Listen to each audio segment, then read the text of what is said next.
Moving on, the simmering conflict between President William Ruto and former Deputy President Rigathi Gachagua has escalated further, with Gachagua launching fresh criticism against the head of state.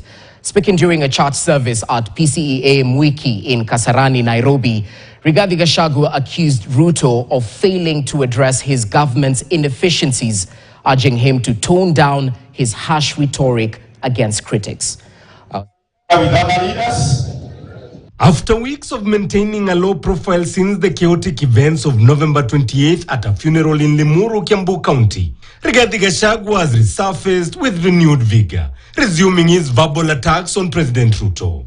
Be tolerant to divergent opinion. Hao wa Kenya wakisema mambo hapana iko sawa, hapana pigia hao makelele. Hao ndio wamekuajiri kazi. Gachagua's remarks comes days after Ruto lashed out at critics, questioning his administration projects during a public engagement in Manga, Taita Taveta County. Kuna pepo chafu ya upingamizi, kupinga kila kitu.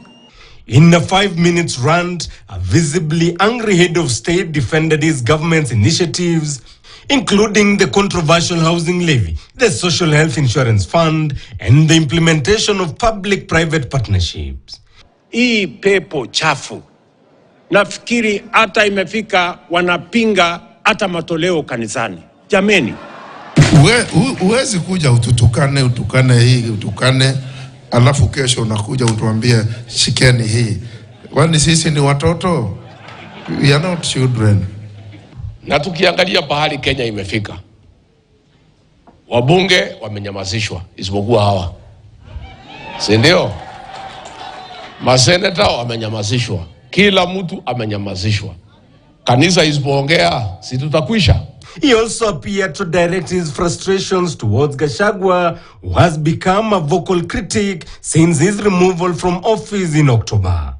The naysayers, the people who sabotage Kenya, the people who hate our country, the people who don't believe in Kenya will not succeed. Tafuteni kitu ya kupinga, wacha kupinga maendeleo.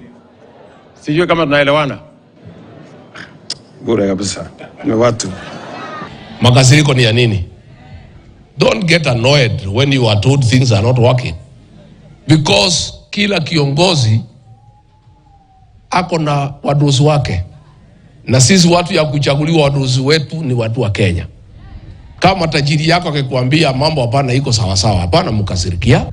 Since his ouster in October this year, Gachagua has sustained his attacks against the Ruto administration, with his allies predominantly from Mount Kenya region also sticking it out for him.